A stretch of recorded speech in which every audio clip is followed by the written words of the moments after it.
Thriller movies या series का content भले ही काफी क्राउडेड लगता हो, लेकिन जब तक क्रिएटिविटी है तब तक नई कहानियों के लिए हमेशा जगह होती है। पोनीज इस बात का परफेक्ट एग्जाम्पल है। सुजैना और डेविड ने 1970s के कोल्ड वॉर एरा मॉस्को को बैकग्राउंड बनाकर एक स्पाई थ्रिलर बनाई है, जिसमें स्ट्रॉन्ग और वेल रिटन फीमेल कैरेक्टर्स इस गेम को लीड करती हैं।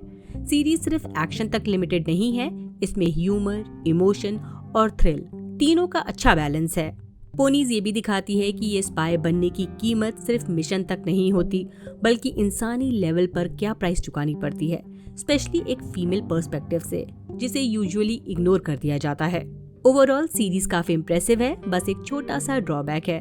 फर्स्ट सीजन का एंड क्लिफ हैंगर पर होता है, जिससे स्टोरी को प्रॉपर क्लोजर नहीं मिलता। फिर भी ये सीरीज एस्पियोनेज जॉनर में एक फ्रेश और रिफ्रेशिंग एडिशन है। 1970s में ग्लोबल पॉलिटिक्स का सीन काफी बदलने लगा था। जो काफी टाइम से कोऑपरेशन चल रही थी, वो धीरे धीरे खत्म हो रही थी। वियतनाम वॉर में यूएस की ह्यूमिलिएशन और अफ्रीका के कई देशों में सोवियत यूनियन के सपोर्ट से हो रही कम्युनिस्ट रेवोल्यूशंस की वजह से कोल्ड वॉर की टेंशन फिर से बढ़ने लगी। इसके साथ ही आर्म रेस दोबारा तेज हो गई और यूएस और सोवियत यूनियन के बीच एस्पोनेज कॉन्फ्लिक्ट्स और ज्यादा इंटेंस हो गए। चलिए देखते हैं कहानी में क्या हुआ। सीरीज की शुरुआत होती है 24 दिसंबर 1976 से। कहानी फोकस करती है बेट्रिस ग्रांट और ट्विला हैजबेक पर, जो मॉस्को के अमेरिकन एम्बेसी में पोस्टेड CIA ऑपरेटिव क्रिस और टॉम की वाइफ्स हैं। इनके हस्बैंड हर वक्त खतरे में रहते हैं क्योंकि वो दोनों देश के लिए पर्सन ऑफ इंटरेस्ट हैं, लेकिन उनकी वाइफ्स को इंटेलिजेंस वर्ल्ड में पर्सन ऑफ नॉन इंटरेस्ट यानी पोनी माना जाता है, यानी जिनके ऊपर कोई ध्यान नहीं देता, पोनीज। ट्विला एक शार्प, लाउड और स्ट्रीट स्मार्ट औरत है जो पिछले 2 साल से मॉस्को में रह रही है। वहीं बेट्रिस एक refined, educated, high society housewife है जो सिर्फ 6 महीने पहले मॉस्को आई है और अभी चीजों को समझने की कोशिश कर रही है। दोनों बिल्कुल अलग दुनिया से आती हैं, लेकिन धीरे धीरे ये एक दूसरे से जुड़ जाती हैं। सब कुछ तब बदल जाता है जब क्रिस और टॉम एक प्लेन क्रैश में मारे जाते हैं। ये शॉकिंग न्यूज उन्हें पर्सनली CIA का मॉस्को स्टेशन कैप्टन डेन बताता है।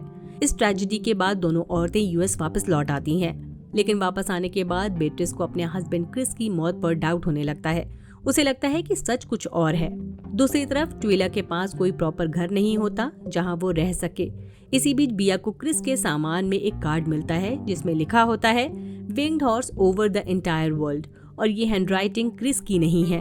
ये लाइन बिया का शक और बढ़ा देती है और उसे लगने लगता है कि क्रिस की मौत के पीछे कोई गहरा राज छुपा है। ट्विला पिया को सजेस्ट करती है कि वो दोनों वापस मॉस्को चले। उसका मानना है कि अगर सच जानना है तो वहीं लौटना पड़ेगा। दोनों मिलकर इतनी हिम्मत जुटाती हैं कि डेन वॉल्टर से रिक्वेस्ट करें कि इन्हें इंटेलिजेंस ऑपरेशंस का हिस्सा बनने दिया जाए। शुरू में डेन इस आइडिया को सीधा रिजेक्ट कर देता है। उसका कहना है कि जब उसके well trained male agents mission में बार बार फेल हो जाते हैं तो सिर्फ डेस्क जॉब का एक्सपीरियंस रखने वाली औरतों को फील्ड में भेजना पागलपन के बराबर होगा। लेकिन थोड़ी देर बाद डेन को इस रिस्की प्लान के पॉसिबल बेनिफिट्स दिखने लगते हैं। KGB कभी ये सोचती ही नहीं है कि औरतें भी कैपेबल जासूस हो सकती हैं। उनकी नजर में ये वाइफ सिर्फ पोनीज होती हैं। इसी अंडर एस्टिमेशन का फायदा उठाकर CIA इन्हें मिशन पर भेज सकती है। सोवियट्स अलर्ट नहीं रहेंगे और यही CIA के लिए एक सॉलिड अपॉर्चुनिटी बन जाएगी। डेन इस प्लान को सीक्रेटली अप्रूव करवाने के लिए CIA के डायरेक्टर जॉर्ज को मना लेता है। अप्रूवल इस तरह से होती है कि अगर मिशन फेल भी हो जाए तो उसका ब्लेम डेन पर ना आए। वहीं मॉस्को के US एम्बेसी में बिया और ट्विला ऑफिशियली डेस्क जॉब ज्वाइन करती हैं, लेकिन ये सिर्फ उनका कवर है। रियलिटी में दोनों चुपचाप स्पाइस के रूप में काम कर रही हैं, जहां इनकी सबसे बड़ी ताकत होती है लोगों का इन्हें सीरियसली न लेना। बिया का काम और कंपोज नेचर, साथ ही उसकी फ्रेंडली और इमोशनल पर्सनालिटी उसे उन मिशंस के लिए परफेक्ट बना देती है जहां टारगेट को समझना, उसका भरोसा जीतना और उससे इंटेल निकालना जरूरी होता है। वो लोगों से इजीली कनेक्ट कर लेती है, जो सीक्रेट मिशन में काफी काम आता है। शुरू में वॉल्टर और बाकी CIA टीम को समझ नहीं आता कि ट्विला को कौन सा रोल दिया जाए। ट्विला का स्टाइल थोड़ा अनकन्वेंशनल है। वो सीधी बात करती है और भीड़ में इजीली ब्लेंड इन हो जाती है। इस वजह से लोग डाउट में रहते हैं कि क्या वो फील्ड वर्क के लिए सही है भी या नहीं। लेकिन ट्विला अपनी कैपेबिलिटी तब प्रूव करती है जब वो बिया की जान बचाती है। एक मिशन के दौरान जब बिया एक रशियन इन्फॉर्मेंट साशा को पब में पैकेज डिलीवर कर रही होती है, तब वहां अचानक एंड्री आ जाता है। वो एक बेरहम KGB ऑफिसर है। बिया जैसे ही पकड़ी जाने वाली होती है, ट्विला एक स्मार्ट डिस्ट्रैक्शन क्रिएट करती है जिससे बिया सेफली वहां से निकल जाती है। साशा CIA की मदद कर रहा है। वो सोवियत स्पाईवेयर और कॉन्फिडेंशियल इंटेल प्रोवाइड करता है ताकि उसे इम्यूनिटी मिल सके और अपनी बहन ग्लेना की मर्डर मिस्ट्री का सच जान सके। साशा को पूरा यकीन है कि इसके पीछे KGB का हाथ है। टाइम के साथ बिया के मिशंस और भी डिफिकल्ट और मॉरली चैलेंजिंग होते जाते हैं।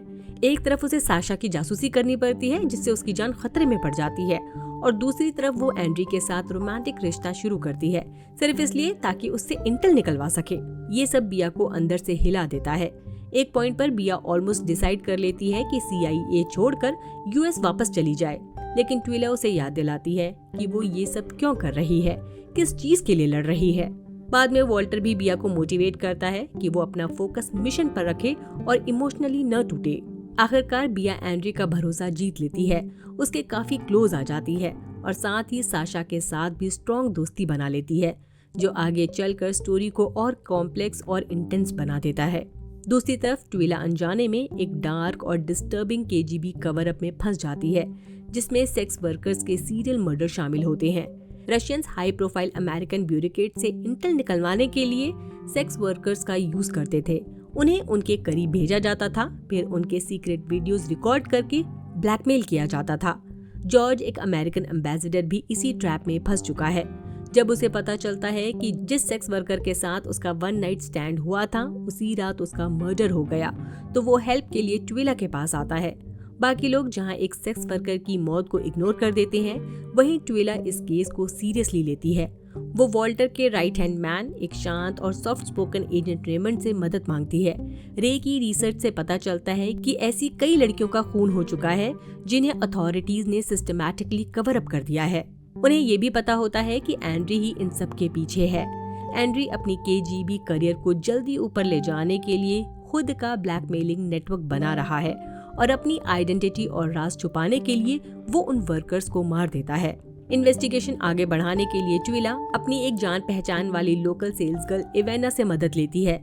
इवेना उसे अपनी फ्रेंड मारिया तक पहुंचाती है। जब रे की फाइल्स में मौजूद फोटोज मारिया को दिखाई जाती हैं, तो वो ज्यादातर लड़कियों को अपनी पुरानी फ्रेंड्स के रूप में पहचान लेती है, लेकिन एक लड़की ऐसी है जिसे मारिया पहचान नहीं पाती। बाद में एक शॉकिंग सच सामने आता है, वो लड़की ग्लेना थी, साशा की बहन। इसी बीच एक और ट्रिकी सिचुएशन क्रिएट हो जाती है।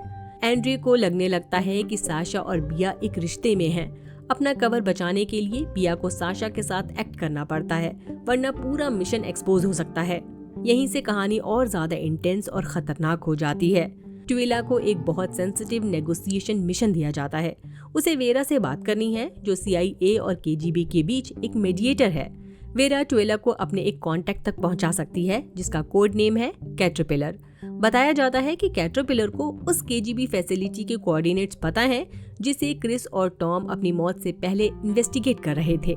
साथ ही वेरा उनके आखिरी मिशन में उनके साथ थी, इसलिए मुमकिन है कि उसे उनकी फाइनल मूवमेंट्स के बारे में वॉल्टर या बाकी CIA सीनियर से ज्यादा सच पता हो। ट्विला अपनी अक्ल और क्विक थिंकिंग से एक नामुमकिन सी लगने वाली डील क्रैक कर लेती है।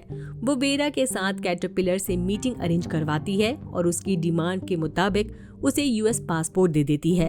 वेरा चाहती है कि वो अमेरिका सेटल हो जाए और अपनी बाकी जिंदगी शांति से जिए, लेकिन यहीं ट्विला को जिंदगी का सबसे बड़ा शॉक मिलता है।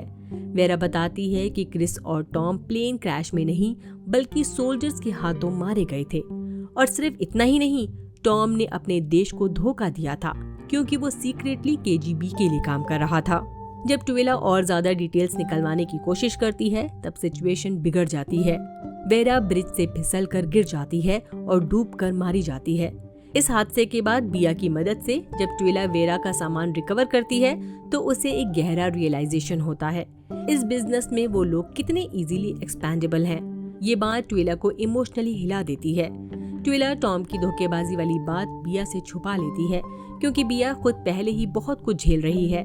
बिया को एक वीडियो रिकॉर्डिंग मिलती है जिसमें दिखाया जाता है कि क्रिस ग्लेना के साथ बिया को चीट कर रहा था।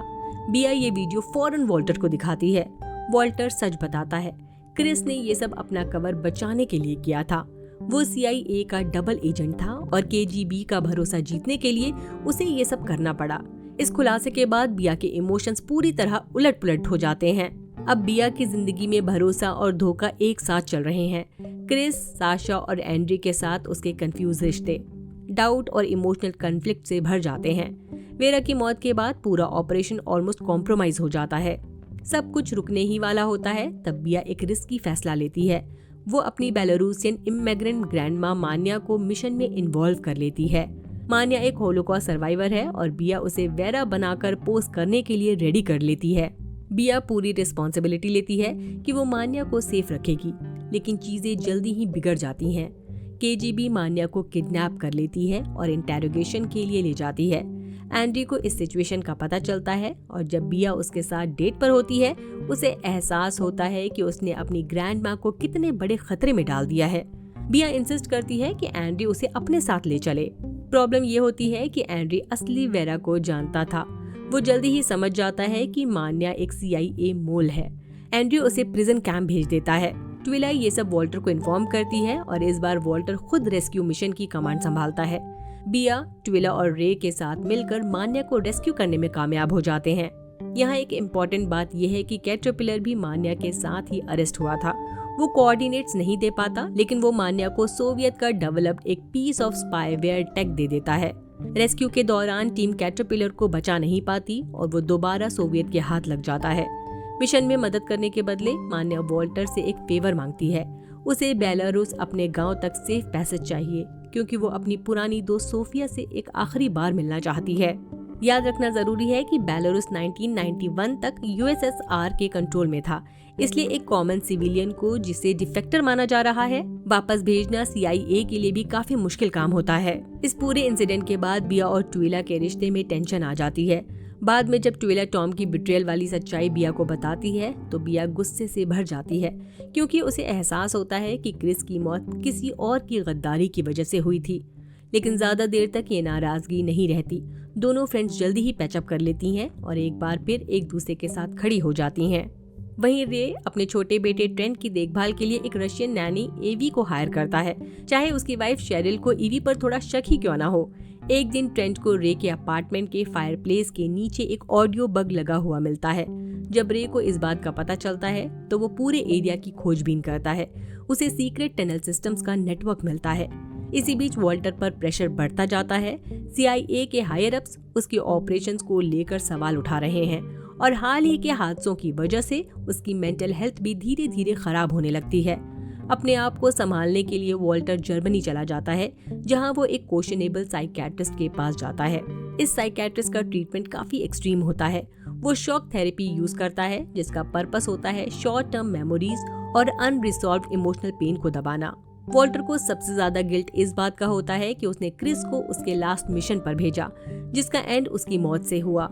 यहीं ये भी हिंट दिया जाता है कि वॉल्टर और क्रिस के बीच शायद एक अफेयर भी था।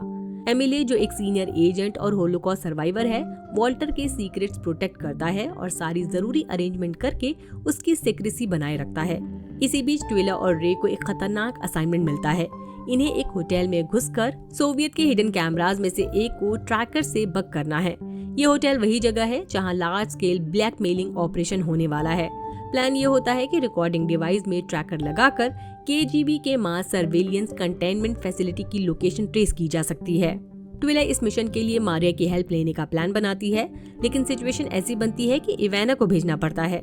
रे और ट्विला एक एल्डरली कपल का भेस बदलकर होटल में एंटर करते हैं। मिशन के दौरान ट्विला एक परवी और अमीर शराबी आदमी से इवाना को प्रोटेक्ट करती है। इसी क्योस के बीच ट्विला और इवाना एक दूसरे के करीब आ जाती हैं और अपनी फीलिंग्स को एक्सेप्ट कर लेती हैं। दूसरी तरफ रे एक सेक्स वर्कर की मदद करता है जो सोवियत के प्रेशर में होती है, और इसी प्रोसेस में वो चुपचाप रिकॉर्डिंग डिवाइस के अंदर ट्रैकर प्लांट कर देता है। साथ ही बिया और साशा अपनी फीलिंग्स को एक्सेप्ट कर लेते हैं और एक दूसरे के साथ कमिट हो जाते हैं। वॉल्टर बिया और ट्विला को कहता है कि ऑपरेशन को पूरा करें और उस कंटेनमेंट फैसिलिटी का सॉलिड प्रूफ ढूंढ कर लाएं। बिया बिना अपना कवर ब्लो किए फैसिलिटी की एग्जैक्ट लोकेशन ट्रेस कर लेती है, लेकिन यहीं एक हॉरिफाइंग मोमेंट आता है। बिया अपनी आंखों से देखती है कि यूरी, जो KGB का एक हाई रैंकिंग ऑफिसर है, एंड्री को उसके ही ब्लैकमेलिंग वीडियोस दिखाकर धमकी दे रहा है। इन वीडियोस में क्लियरली दिखाया गया है कि एंड्री ने मॉस्को के अराउंड सेक्स वर्कर का मर्डर किया है, सिर्फ अपने लूज एंड्स कवर करने के लिए। इसी वक्त ट्विला एक अलग एंगल से काम कर रही है। वो एंड्री की वाइफ के क्लोज पहुंच जाती है, बच्चे को सेव करने का बहाना बनाकर। अनजाने में ही ट्विला को एंड्री का एक बग डिवाइस मिल जाता है जो एक शैम्पू बॉटल जैसा दिखता है और उसके पर्सनल ब्लैकमेलिंग नेटवर्क का पार्ट होता है। लेकिन इससे पहले कि बिया और ट्विला कोई एक्शन ले पाती, सिचुएशन अचानक से एक्सप्लोड हो जाती है। यूएस एम्बेसी के एक इवेंट के दौरान दोनों का एंड्री से डायरेक्ट सामना हो जाता है और अब एंड्री इनकी पूरी स्कीम जान चुका है। वो एक पागल आदमी की तरह इनका पीछा करना शुरू कर देता है और यहीं से story full on thriller mode में चली जाती है। एंड्री इन्हें पकड़ने ही वाला होता है, लेकिन इवाना वक्त पर आकर इन्हें बचा लेती है और वो भागने में कामयाब हो जाती हैं। बिया जानती है कि एंड्री साशा के पीछे जरूर आएगा, इसलिए वो साशा को अपने साथ ले लेती है। तीनों मिलकर एक्साना के सेफ हाउस में छुपते हैं। एक्साना एंड्री की लवर रह चुकी है। बिया पहले ही एक्साना से मिल चुकी है जब वो एंड्री के साथ केजीबी हायर अप्स की मीटिंग में गई थी। एक्साना को पहले ही हिंट मिल चुका था कि बिया कोई और ही गेम खेल रही है और ये भी सजेस्ट किया जाता है कि एक्साना खुद भी अंडरकवर एजेंट हो सकती है। वो बिया की मदद करती है और अपना घर सेफ हाउस के रूप में दे देती है। शौक तब लगता है जब ये सेफ हाउस एंड्रे का ही निकलता है। अंदर जाकर तीनों को शैम्पू बॉटल जैसी दिखने वाली रिकॉर्डिंग डिवाइसेस का एक बड़ा स्टॉक मिलता है। हर बॉटल में ब्लैकमेलिंग वीडियोस रिकॉर्ड होती हैं। ट्विला एम्बेसी को कॉल करके एक्सट्रैक्शन रिक्वेस्ट करती है और एविडेंस के साथ निकलने की तैयारी करती है। तभी एंड्री के 2 ऑपरेटिव्स अटैक कर देते हैं। फाइट के दौरान साशा एक अटैकर को मार देता है जब वो साइनाइड पिल उसके मुंह में जबरदस्ती डाल देता है, जो पिल साशा ने खुद के लिए रखी थी। दूसरे अटैकर को बिया फायर पोकर से गिरा देती है। इस फाइट में साशा बहुत बुरी तरह जख्मी हो जाता है। ट्विला, बिया और साशा एविडेंस के साथ सिटी की तरफ ड्राइव करती हैं। एंड्रिया इनका पीछा करता है, लेकिन ट्विला की डेयर डेविल ड्रिफ्टिंग के चलते एंड्री अपनी कार पर कंट्रोल खो देता है और क्रैश हो जाता है। मौके पर यूएस मरीन्स की एक्सट्रैक्शन टीम आ जाती है। वो एविडेंस और साशा को ले जाते हैं, जबकि बिया और ट्विला एंड्री को प्रिजनर बनाकर US embassy, specially CIA office ले जाती हैं। रास्ते में ट्विला बिया को कंफर्ट करती है और अपने पास्ट के बारे में ओपन अप करती है, जो इनकी दोस्ती को और गहरा बना देता है। CIA ऑफिस में जब बिया और ट्विला एंड्री से इंटेरोगेशन करती हैं, तो एक शॉकिंग सच सामने आता है। एंड्री बताता है कि वेरा ने गलत CIA ऑपरेटिव को आइडेंटिफाई किया था और असली मोल क्रिस था, बिया का हस्बैंड। जब बिया एंड्री को सेक्स वर्कर के मर्डर के लिए कन्फ्रंट करती है, तो एंड्री एक और कड़वा सच रिवील करता है। वो कहता है कि साशा की बहन ग्लेना KGB के लिए काम कर रही थी और उसका मर्डर CIA ने करवाया था। इसका मतलब ये होता है कि बिया और ट्विला जो सोच रही थी कि अमेरिकन बिल्कुल सही साइड पर हैं, वो भी पूरी तरह सच नहीं है। इस दुनिया में कोई भी फरिश्ता नहीं है, चाहे CIA हो या KGB। वॉल्टर और एमिले बेलारूस जाते हैं और शुरू में ऐसा लगता है जैसे वो मान्या पर नजर रख रहे हों, जो हाल ही में अपनी पुरानी दोस्त सोफिया से मिल चुकी होती है। लेकिन ऑडियंस के लिए एक बड़ा ट्विस्ट आता है, क्रिस जिंदा है। वॉल्टर और एमिले मान्या को एक सीक्रेट लोकेशन पर ले जाते हैं, जहां उसकी मुलाकात क्रिस से होती है। ये क्लियर नहीं होता कि वॉल्टर और एमिली को क्रिस के KGB मोल होने का सच पता है या नहीं, जो शायद नेक्स्ट सीजन में एक्सप्लोर किया जाएगा। दूसरी तरफ शेरिल एवी को रंगे हाथों पकड़ लेती है जब एवी इनकी एब्सेंस में रे के कॉन्फिडेंशियल CIA डिवाइसेस चेक कर रही होती है। शेरिल उसे शूट कर देती है। पहले तो लगता है कि शेरिल का शक सही था और एवी वाकई KGB एजेंट थी, लेकिन फिर एक और बड़ा रिवील होता है, शेरिल खुद KGB मोल है। शेरिल को इंस्ट्रक्शन मिली होती है कि यूएस एम्बेसी के एविडेंस रूम में एक डिवाइस प्लांट किया जाए। KGB उस डिवाइस को रिमोटली डिटोनेट कर देती है, जिससे बिया और ट्विला के इकट्ठा किए गए सारे सबूत डिस्ट्रॉय हो जाते हैं, जो KGB के लार्ज स्केल ब्लैकमेल ऑपरेशन को एक्सपोज कर सकते थे। इस टाइम पर वॉल्टर और एमिले मॉस्को स्टेशन से बाहर होते हैं, जो शेरिल के प्लान को और भी इजी बना देता है। वो परफेक्टली अपना काम एग्जीक्यूट करती है और पूरा एविडेंस खत्म हो जाता है। सीजन के आखिर में यूएस एम्बेसी में आग लग जाती है। बिया और ट्विला हॉरर के साथ देखती रह जाती हैं, जब इनकी मेहनत सब जल कर राख हो जाती है। जो थोड़ा बहुत मटेरियल बचता है, उसे सोवियत फायर फाइटर्स उठा कर ले जाते हैं। इसी कियोस्क के बीच एंड्रे खुद को फ्री कर लेता है और CIA ऑफिस को पब्लिकली एक्सपोज कर देता है। इसके बाद KGB के पेरोल पर काम कर रहे रशियन कॉप्स बिया और ट्विला को अरेस्ट कर लेते हैं। यहीं पर सीजन 1 खत्म हो जाता है, सवालों के साथ। बिया और ट्वेला का आगे क्या होगा? क्या वो पूरा सच कभी जान पाएंगी? क्रिस के जिंदा होने और उसकी डबल क्रॉस गेम का असली राज क्या है? ये सब सीजन 2 में ही पता चलेगा। इसी के साथ ये वीडियो यहीं खत्म करते हैं। बाय, अपना ख्याल रखिए। मेरा वीडियो आपको कैसा लगा कमेंट सेक्शन में जरूर बताएं। अगर पसंद आया हो तो लाइक करें, चैनल को सब्सक्राइब करना न भूलें।